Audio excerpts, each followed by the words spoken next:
আসসালামু আলাইকুম, সবাই কেমন আছেন? আমি আসছি প্রতিদিনের মতো আজকেও সরকারি চাকরির সফলতার গল্প নিয়ে। ভিউয়ার্স যারা দেখছেন দেশ এবং দেশের বাইরে থেকে সবাইকে জানাচ্ছি সরকারি চাকরির সফলতার গল্পে স্বাগত। আপনারা যারা দেখছেন এবং যারা এখনো সরকারি চাকরি পান নাই, ফ্রি এবং ফেয়ার মেধা দিয়ে চাকরি চান, আজকে আমাদের এই গল্প দেখার পরে হয়তোবা আপনার রিলেটিভ বা আপনার পরিচিত বা আপনিও হতে পারেন এই ফ্রি এবং ফেয়ার মেধায় সরকারি চাকরিজীবী। যেমনটা আজকে আমরা নিয়ে আসছি, যিনি সেই রাজশাহী জেলা থেকে এসেছেন একটি সরকারি চাকরির জন্য। আলহামদুলিল্লাহ আজকে সে সফল, খুব ভালো একটি অফিসে তার চাকরি হয়েছে, জাতীয় রাজস্ব বোর্ডের 60 মুদ্রাক্ষরিক কাম কম্পিউটার অপারেটর পদে, যেখানে সারা বাংলাদেশ থেকে নিয়েছে 35 জন, আর ঢাকা বহুবাসী থেকে আমাকে এই পর্যন্ত জানাইলো 10 জন, জানি না আরো কতজন আছে। তো যাই হোক, এবার আমরা চলে যাই সে রাজশাহী যার চাকরি হয়েছে, আজকে যিনি মহা খুশি সেই কথাগুলো তার সাথে পরিচয় হবো এবং তার এই খুশির সংবাদটা আপনাদের সাথে শেয়ার করার জন্য আসছেন সে রাজশাহী থেকে আমাদের রাঙা হোসেন। আমি রাজশাহী বলে যাচ্ছি, রাঙার জেলা হলো নওগাঁ। আমি সবসময় রাজশাহী নামে তাকে চিনতাম, প্রতি ক্লাসে তাকে রাজশাহী নামেই রাখতাম। তো যাই হোক, আসলে রাজশাহী বলার কারণ হলো তাকে যিনি ভর্তি করেছেন সে হলো রাজশাহী আমাদের প্রতিষ্ঠান স্টুডেন্ট মাসুদ। ওরও 3টা চাকরি হয়েছে এই প্রতিষ্ঠান থেকে, ওর বোনের চাকরি হয়েছে, ওর বোনের জামাইয়ের চাকরি হয়েছে এই প্রতিষ্ঠান থেকে, ঢাকা বহুবাসী থেকে। এবং সেই মাসুদ কিন্তু যেদিন চাকরি হয়েছে অনেক কান্নাকাটি কাটছে। আপনারা যারা লাইভ দেখেছেন তখনই বুঝতে পেরেছেন যে সে আমাকে জড়িয়ে অনেক কাঁদছে, কারণ সে যে কি পেয়েছে। এই মানুষটি একসময় অনেক কয়েক লক্ষ টাকা দিয়েছে একটি পুলিশের চাকরির জন্য, কিন্তু সেইখানে তার চাকরি হয় নাই। আর এই ঢাকা বহুবাসীতে 100 টাকা দিয়ে তার চাকরি হয়েছে, 3টা চাকরি হয়েছে 300 টাকা। তার বোনের চাকরি হয়েছে, তার বোনের জামাইয়ের চাকরি হয়েছে। তো সেই মানুষটি পাঠিয়েছে নওগাঁ থেকে এই রাঙাকে। আজকে রাঙা সরকারি চাকরি, ভালো জায়গায় চাকরি হয়েছে। জি রাঙা, কেমন আছেন আপনি? আলহামদুলিল্লাহ। আসসালামু আলাইকুম। আমি মোহাম্মদ রাঙ্গা হোসেন, আমার গ্রাম হচ্ছে কোলা, উপজেলা আত্রাই, জেলা নওগাঁ। লেখাপড়া রাজশাহী কলেজ থেকে এমএসসি কমপ্লিট করছি। ধন্যবাদ। আমাদের রাজশাহী কলেজ থেকে সে এমএসসি করছে, যদিও আমি তাকে রাজশাহী নামে বলি, কিন্তু অবশ্যই সে লেখাপড়া রাজশাহী করছে। তো রাঙা, আপনার পথ চলা এবং আপনার কোথায় চাকরি হয়েছে সেটা একটু সবাই। আমার স্যার জাতীয় রাজস্ব বোর্ড, 60 মুদ্রাক্ষরিক কাম কম্পিউটার অপারেটর। আলহামদুলিল্লাহ। এই যে চাকরি হয়েছে আজকে, আপনার প্রথম নিউজটা কাকে দিয়েছিলেন? স্যার সর্বপ্রথম আমি আমার বাসাতে ফোন দিয়েছিলাম, আব্বু এবং আম্মু একসাথেই ছিল, দুইজনকে আমি একসাথে জানাতে পারছি স্যার।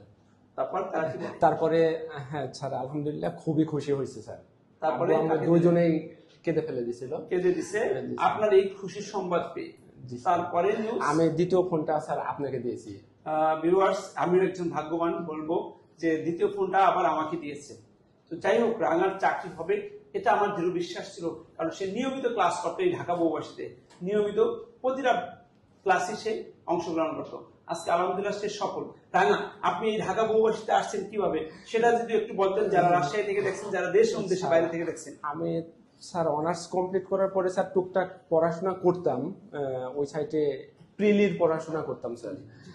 মাসুদ এবং মাসুদের বোন হোসনারা, এরা দুইজন আসলো। আসার পরে হোসনারা চাকরিটা আগে হয়েছে, আমি সেই সময় প্রিলি টিকি, কিন্তু রিটেন ওইরকম ভাবে আমি টিকতে পারি না, বা রিটেনের প্রিপারেশন। জি স্যার, ও আসে খুব কম সময় চাকরি পাইছে। ওরা আমাকে খুব বলে যে ভাই আপনি ঢাকাতে আসেন, আপনি ভর্তি হতে হবে না, আপনি আসে শুধু দেখে যান প্রতিষ্ঠানটা কেমন, বহুবাসীটা কেমন। আর মাসুদ এই ভিডিও গুলো স্যার আমাকে লাইভ দিত, যখন হচ্ছে লাইভ হতো তখন হচ্ছে আমাকে শেয়ার করতো। তারপরে এখানে আমি আপনারা এরকম এই মুহূর্তে শেয়ার করতে পারেন, কারণ এই মানুষটিকে যারা শেয়ার করেছে তারা সবাই সরকারি চাকরিজীবী। আজকে সেই শেয়ার দেখে সে কিন্তু আজকে সরকারি চাকরিজীবী।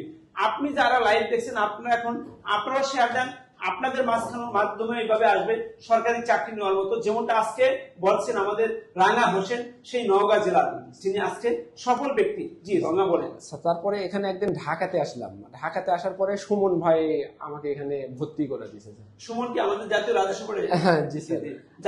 এবং আমাকে সর্বপ্রথম সুমন ভাই তার অফিসে নিয়ে গেছিল, চা খাইলাম এনবিআর। তো একই জায়গায় স্যার। হ্যালো ভিউয়ার্স, মজার বিষয়, তাকে যিনি ভর্তি করেছিল তার অফিসে আগে অফিস দেখার জন্য নিয়ে গেছে, আজকে কিন্তু সেই অফিসেই তার চাকরি হয়েছে। ভিউয়ার্স, কত ভাগ্যবান ব্যক্তিটা, যেই অফিসে গেছে প্রথম দিন সরকারি অফিসে পাড়া দিয়েছে ঢাকায় এসে, সেই অফিসেই তার চাকরি হয়েছে। এরকম ভাগ্যবান কয়জন হতে পারে? জাতীয় রাজস্ব বোর্ডে কত সুন্দর একটা অফিস। জি, তারপরে স্যার তারপরে এসে এখানে ভর্তি হলাম। ভর্তি হওয়ার পরে স্যার এই ক্লাস আর হচ্ছে বহুভাষীর ক্লাস, রিটেন এবং শর্ট হ্যান্ড। আর পরে তো রিটেনটা উঠলো স্যার, কিন্তু টাইপে মাঝে মাঝে একটু দুর্বল। আমি স্যার আপনার আর আলম ভাইয়ের যা হেল্প পাইছি স্যার এখানে, আর মানে এটা বলে শেষ করা যাবে না। না স্যার, আমাকে আপনি স্যার বসে কম্পিউটারে নিজে বসে দাঁড়া থেকে স্যার আমাকে টাইপ দেখা দিয়েছেন। কেন টাইপে ফেল করা? আমি বারবার টাইপে ফেল করার পরে স্যার এটা আমার কাছে অনেক বড় পাওয়ার। এবং আলম ভাই যেদিন এই প্র্যাকটিক্যাল, এদের প্র্যাকটিক্যালের আগে আলম ভাই একটা কথা বললো যে আপনার কোন কম্পিউটার লাগবে, কি লাগবে, আপনি এখানে দরকার সারাদিন বসে থেকে করেন, টাইপ করেন, কিন্তু আপনার এবারটা পাস করতে হবে। কিন্তু আলম চায় না আপনি এখানে থাকেন, এটা আপনাকে বের করে দিতে চাচ্ছে, তাড়াতাড়ি সম্ভব চলে যান, এটাই তো। আমি ভাইয়ের ভালোবাসায় মানে সত্যি মানে আমার কোনো বলে শেষ করা যাবে না। আলম ভাই আমাকে যেরকম ভাবে দেখছে বা হেল্প করছে, যতটা সহযোগিতা পাইছি স্যার, মানে অনেক বড় ভাইয়ের মতো করে এখানে দেখে রাখছে। যে কোনো ব্যাপারে, যে কোনো বিষয় নিয়ে আমি যে কোনো সমস্যার কথা বললে ভাই সঙ্গে সঙ্গে কোনো ইয়ে করেনি, একবারও দ্বিতীয়বার ভাবেনি যে এটা করা যাবে না বা ইয়ে করা যাবে না। আপনার এই গল্প দেখছে সারা বিশ্ব থেকে, দেখছে সারা বাংলাদেশ থেকে যারা চাকরি প্রত্যাশী, আজকে আপনার কথা শুনছে। আজকে আপনি সফল ব্যক্তি, জাতীয় রাজস্ব বোর্ড থেকে বলছেন 60 মুদ্রাক্ষরিক কাম কম্পিউটার অপারেটর হিসেবে আপনার চাকরি হয়েছে। তো যারা এখন আপনার গল্প দেখছেন, যারা এখন চাকরি পান নাই, তাদের উদ্দেশ্যে কি বলবেন আপনি? আমি বলবো শুধু আসে একবার দেখে যান, এখানে পরিবেশটা দেখে যান, ভর্তি পরে হবেন, আগে আসে এখানে দেখে যান কেমন লাগে, আপনার পরিবেশটা কেমন লাগে, এখানকার ব্যবহার কেমন, এরকম ক্লাসের ল্যাবের সুবিধা কেমন বা হচ্ছে রিডিং রুমের সুবিধাটা কেমন, আমি এটা বলবো। আগে এখানে আসে দেখতে বলবো। আমি যেমনটা তাকে নওগাঁ থেকে ধরে নিয়ে আসলো যে আপনি এসে দেখেন, তারপরে ভর্তি হবেন। তারপরে দেখার পরে এক পর্যায়ে তার আমাদের একজন স্টুডেন্ট, সে তাকে জাতীয় রাজস্ব বোর্ডে নিয়ে গেছে তার অফিসে, সেটা দেখার পরে তারপর সে ভর্তি হয়েছে। তো ভিউয়ার্স, আপনারা যদি এরকম হতে চান, এই রাঙা মিয়ার অফিসে চলে যাবেন, কারণ ওই অফিসে গেলেই চাকরি হয়। রাঙা যেমন গেছিল, তো আপনারা আসবেন ঢাকা বহুভাষীতে। আসার পরে আমরা সেই রাঙা হোসেনের কাছে আসছি তার অফিস দেখার জন্য। আমরা রাঙাকে ধরে দিব, আপনারা সবাই তার অফিসে যাবেন, তারপরে আপনারা ভর্তি হবেন, তারপরে আপনারা চাকরি নিয়ে আবার সেই রাঙার গল্প বলবেন, যেমনটা রাঙা বলছে এখন। জি রাঙা, ঢাকা বহুভাষী নিয়ে কিছু বলার আছে কিনা? স্যার এই প্রতিষ্ঠানে স্যার অনেক দিন আছে স্যার, মানে এটার একবারে আসলে এখান থেকে চলে যাওয়ার মানে আমার কোনো ইচ্ছাই নাই স্যার। মনে হয় এখানে আল্লাহ মনে হয় চাকরি এখানে দিয়েছে স্যার, অফিসটাও কাছে, আমি এখানে আছি স্যার। আমি এটা কোনো সময় বলতে পারবো না স্যার। ষাটলিপি যদি কারো ইচ্ছা হয় যে ষাটলিপি বা হচ্ছে অফিস সহকারী কাম কম্পিউটার অপারেটরে চাকরি নিব 11 গ্রেড থেকে 20 গ্রেডের মধ্যে, তাহলে এই প্রতিষ্ঠানে আসতে হবে। আমি শুধু একটা কথাই বলবো যে আপনারা এই প্রতিষ্ঠানে আসেন, ভর্তি হন, পড়াশোনা করেন, চাকরি ইনশাল্লাহ, আর রিজিকের মালিক আল্লাহ, আল্লাহ একটা উত্তম ফাইসালা করে দিবেন। কত টাকা লাগছিল আপনি চাকরি পেতে? স্যার এসএমএস সহ 117 টাকা লাগছে স্যার। 117 টাকার সরকারি চাকরির গল্প শুনছিলাম আমরা এই নওগাঁ জেলার এই রাঙা হোসেনের কাছে, যিনি রাজশাহী কলেজ থেকে লেখাপড়া করে এখানে এসেছিলেন। ভিউয়ার্স, যদি আপনাদের ভালো লেগে থাকে এবং আপনারা যদি কখনো ফ্রি এবং ফেয়ার সরকারি চাকরি চান, তাহলে রাঙা মিয়ার কাছে এসে দেখে যান প্রতিদিন কিভাবে এই প্রতিষ্ঠানে সরকারি চাকরি হচ্ছে, যেমনটা রাঙার হয়েছে। তো সবাই রাঙার জন্য দোয়া করবেন, এই কামনাই করি। ভালো থাকবেন। ওকে, আল্লাহ হাফেজ, আসসালামু আলাইকুম।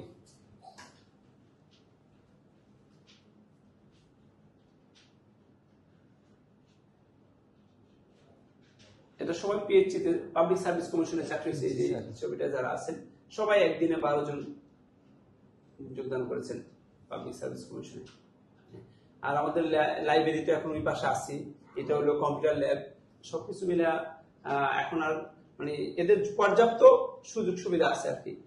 এইখানে যদি লেখাপড়া না হয় আর কোথায় হবে? জি স্যার। তো যারা আজকে লাইভ দেখছেন, তারা দৃঢ় বিশ্বাস আপনার লাইভ দেখার পরে আগামীকাল কি চলে আসবে।